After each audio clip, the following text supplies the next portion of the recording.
Brittany has moved on from Yazin and met herself a new man. Guys, what is up? Max here, the Celeb Talk guy, and you heard it straight.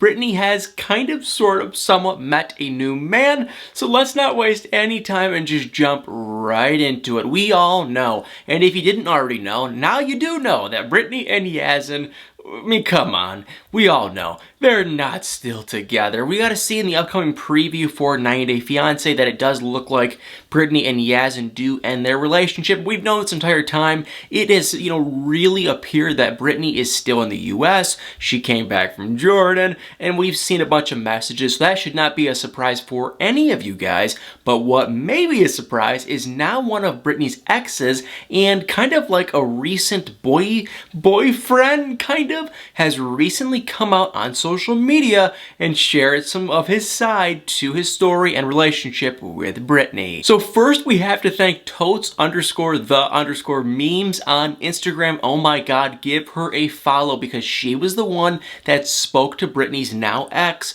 and she got these messages. She was the one that shared them. So seriously, I'm going to put a link above or below this video. Make sure to follow her because she posts great memes, and definitely show her some love. So this is what she shared. She shared her conversation with this man named K Slim. Boom, right there. That is, I believe the story is he was Brittany's ex even before Yazin. They had somewhat of a relationship. And remember, Brittany said that all her exes were like 80 plus years old. Well, this K Slim guy is definitely not, 80 years old, but he is a rapper. He is wearing Gucci and nice things. And so he definitely does kind of seem to be Brittany's type. But anyway, he was spending some time with her recently, and it sounds like she was totally using him. He finally got sick and tired of her, and he left her, and now he went to Totes, the memes Instagram account to kind of share and expose some things. So this is what he said. Boom, right there. The first thing he messaged was, she was with me a couple weeks ago, dissing Yasmin, obviously Yazin. I don't know how we spell that so wrong, but he said, I took her on a private jet, gave her money, and that, what, never once said thank you. Instead, she kept asking for more money. I want to expose her. And then he posted a picture of himself with Brittany. Then he went on to say, never said a word about Yasmin, once again, Yazin, until I asked. And she said she hated Jordan. And then he went on to say, I gave her $2,000 and I took care of all of her expenses. She was with me for 2 weeks. I got her an Airbnb hotel, eating out 3 times a day at the best restaurants in San Diego and LA. Then when I stopped giving her money, she said I should have told her that I wasn't financially stable. And then boom, there's a picture of clearly Brittany. She was going on his private jet. There is another picture of him and Brittany, and it's clear as day. She actually was on the guy's private jet, which, kind of seems crazy. I don't know what on earth the guy does to be able to afford or rent a private jet, but at least, for one flight, the guy did get a private jet. I do know, though, if you guys want to see that video of Brittany being with this man, go to Totes the Memes Instagram account above or below this video. Check her out. You can see the video for yourself of Brittany and this man going on his private jet. But clearly, we got to see the video. We see these pictures. They were together and they spent some time together. However, apparently they were dating, and now after she was just using him for his money, it looks like he did leave her. Now, would I say I'm surprised? No. Would I say that it's kind of shocking that she has moved on to a new man? Also, kind of no. I just find it interesting that number one, we can now 100% confirm Brittany, she is in the US. We were like 99% confident. Well, now we can 100% confirm it. And number two, we can also confirm that her and Yazin are done, and she is now dating other men. So comment below what you guys think. Brittany, Yazin, it is over. I don't know if Yazin has moved on himself. I don't know if he was ever seriously, interested in Brittany. We just really do not know. We're gonna have to wait for the tell-all, which I believe is in like 2 weeks. And surprisingly, I'm kind of excited for it. And while we are on the topic of 90 Day Fiance the other way, they did release a little bit of a sneak peek, and y'all already know me. It was on the TLC Go app, and y'all already know I, of course, watched it, and it was pretty good. So for those of you guys that do not have the TLC Go app, what went down in this little sneak peek preview was we got to see some interesting stuff. Now, number one, I want to start off really quick with Tim and Melissa, kind of the boring couple, so we can get them out of the way. But surprisingly, in this little sneak peek, it didn't look very boring because we finally got to see Tim's mom fly down to Colombia, in the words of Tim, and Tim and Melissa greeted her and her sister, Tim's aunt, at the airport, and they were all happy. Oh my God, this is amazing. But then, Melissa, let me just say too, Melissa and Tim were both teasing that Melissa and Tim's mom, they don't have the best relationship. They got into a fight some time ago. Tim's mom threatened to call the police on Melissa. So yes, they do not have the best relationship, but they met them at the airport. You could see Melissa, she was acting way too nice because we already know Melissa, she is stone cold, not very nice, at least on camera. But when she saw Tim's mom, she was acting all fake and nice. And then they ended up going back to their place. They quickly chatted. Once again, Melissa, she seemed all fake and happy and whatever. And then she did say, I am going to be leaving. I'm not going to stay here. I'm going to go stay at my parents' place so everyone is comfortable. And then it kind of sunk in with Tim's mom. You could just see that, oh, yeah, she, something isn't right. Something is not going on right. She could kind of tell that their relationship probably wasn't going very well. She felt uncomfortable that Melissa even made those comments. So we're going to have to wait and see. But from what I can see is Tim's mom can just see right through Melissa.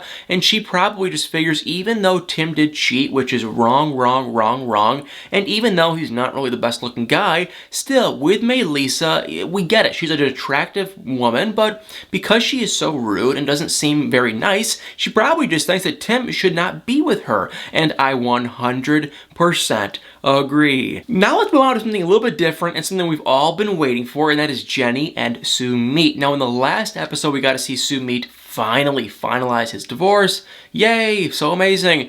But now, Jenny's all excited to do this, ring ceremony and really get married. But Sumit did have to say, well, the problem is my dad did say that, he's going to legally put his foot down and not let us get married.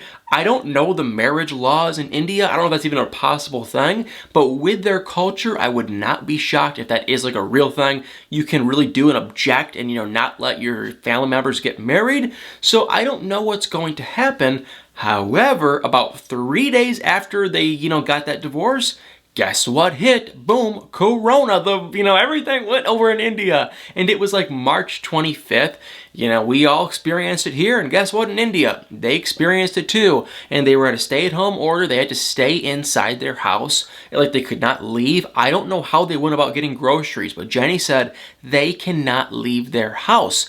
And y'all want to know something that is just so beyond unbelievably strange that caught my attention. Sumit was saying, yes, we are very afraid of this thing. He goes, because Jenny is old, which number one, that is just so typical of Sumit to just call her old. And he goes, and also, I'm a diabetic. And I was like, what? Because if y'all don't know, wait one sec. I'm a diabetic, and I am a proud type 1 diabetic. And I know a lot of you guys are diabetics too. Some type 1, some type 2. If you are a diabetic, type 1 or type 2, comment below. I'd love you. I just have the biggest... I love diabetics so much. Even though I'm type 1, if you're type 1, type 2, type even 1.5, I love you dearly. So when Sumit said that, I was like, what? I have never, ever heard him talk about his diabetes. And I hate to use the, air quotes, diabetes, but how have we never, ever heard him mention it? Because let me just do a little bit of educational stuff. Typically, type 1 diabetics, you get it when you are young.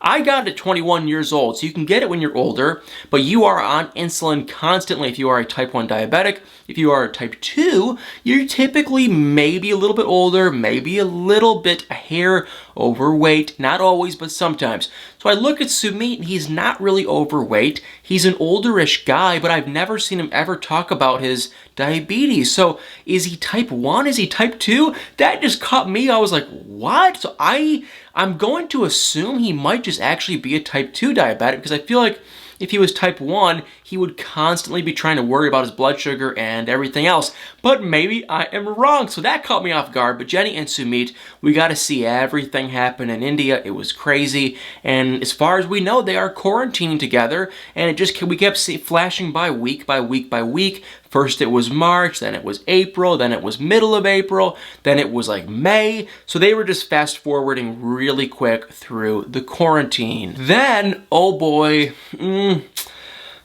something not very good happened. And this is kind of a sad, touchy subject to talk about, but Devin Jihoon, they are still in South Korea, and they were pregnant. Devin was going to have a baby. I kind of actually knew that. I heard that through the grapevine that she was expecting a baby.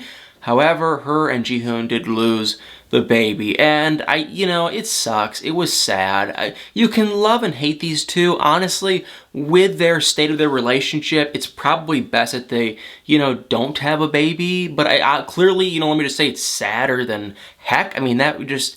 I don't like. I'm not a big fan of either of these two, to be completely honest. I feel like both of them are constantly, I don't know, drama. But still, hey, that is not cool. That sucks. Devin just looked like she was just stone cold, like out of it. And Jihoon even, he was just like, I mean, it's an incredibly emotional thing to go through. I feel bad for them. Devin did say, hey, everything happens for a reason. I do have to agree with her, but still, losing something like that, I mean, it's a baby. It's so sad. So I feel for them, but yeah, so they lost the baby, and they were devastated. Devin was claiming that it was kind of making them closer, and I would see how that would be the case. I feel like that's not the case, though, with these two, because in my opinion, Devin and Jihoon are slowly starting to just separate more and more. And I think as just, the time progresses and the end of this season, we finally just see Devin come back to the US and we see them end their relationship. So yeah, super sad with those two. I feel bad for Devin. I mean, it just sucks. You can love her, you can hate her, but still, that really does just suck. And so I feel bad for them. But now let's move to something a little bit better. Not really better, but a little bit better.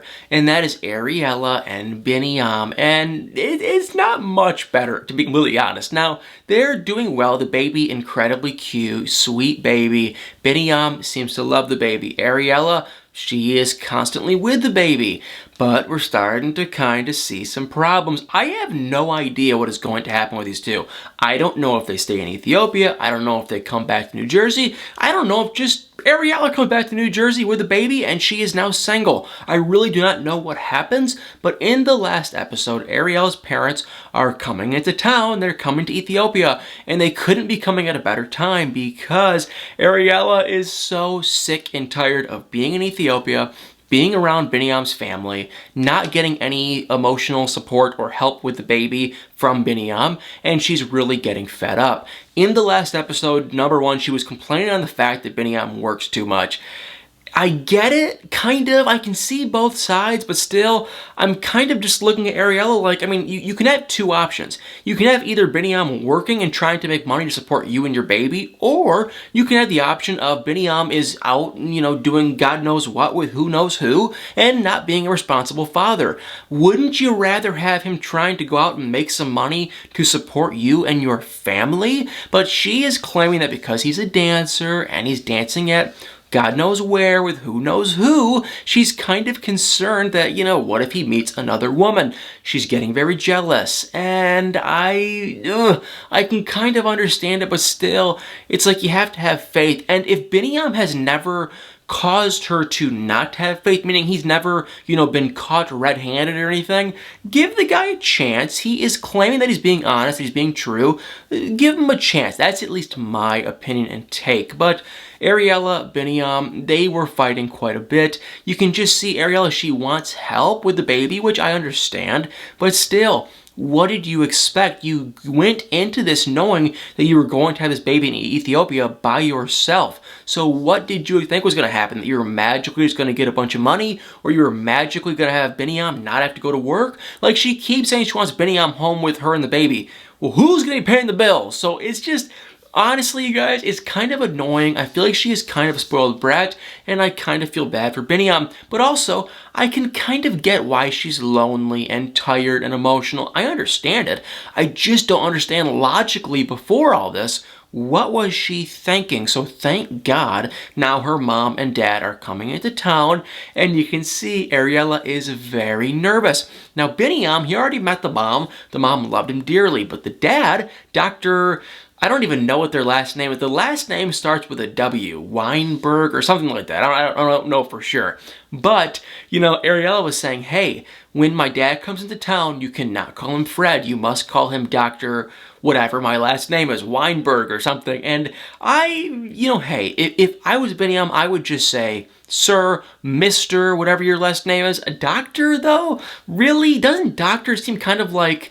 It's like, he's not my doctor. Why would I call him doctor, even though that is his title? But still, like, just call the guy Mr. That's my, rule. Call him Mr. whatever his, last, or hey, if you get comfortable enough, call him Dad. But that, you probably need to kind of build a comfort level. But just call him Mr. whatever his last name is. But Ariella said, hey, you gotta call him Doctor. So I just feel like she's kind of spoiled, kind of had a weird upbringing. She really, I don't know. I'm not the biggest fan. I get what she's going through, but at the same time, it's like, you know what? In life, you have to work. You have to work hard, and it's just life. You shouldn't have had a baby in Ethiopia if you want to complain. You cannot have your cake and eat it too. Which one do you want? Do you want to be near Binyam and have your baby, or do you want to be over in the States near your family? So it's kind of just annoying. She seems like a constant complainer, and Binyam, I kind of feel bad for him. And it's like she does not trust him at all. And besides the fact that Binyam was married previously to an American woman, we really don't have a huge reason to believe that he might be cheating, because I don't think he's ever cheated on her. He's never out talking to other women. Yes, he is dancing with other women, but it's like, that's his work. So I feel like we need to cut him a break, cut him some slack, and Ariella, you gotta start being a little bit nicer to Binyam. Then we just saw a smidge of a second with Brittany and Yazan really quick, because I know we already talked about them. Brittany, she was getting ready to go over to Jordan, and then boom, just like that, in her taxi to the airport, she told the producers that, you know what, actually, I'm good, I don't want to go. So they were just like, okay, we'll turn the car around. And then as they were getting ready to approach the airport, she said, actually, you know what? Let's just go. I'm going to go, but just for myself. And I'm going to go as a single woman. And my friend's going to meet me there, but I am not going to see Yazan. Well, we saw in the preview that guess who shows up at the airport? Yeah, Yazan. So they're gonna, I'm sure he's going to give her a ride. I'm sure they're going to talk. And more than likely, relatively soon, they are going to end their, stupid little fake relationship. So anyway, you guys, sorry, not a big fan of them. And honestly, not a big fan of any of these couples besides kind of Kenny and Armando. So you guys, comment below your thoughts. Let me know what everyone thinks of this preview and what y'all are, hoping to see in this next episode. Let me know in the comments below. And please, if you enjoyed this video, please tap that like button, hit the subscribe button, and y'all better stay tuned for many more videos.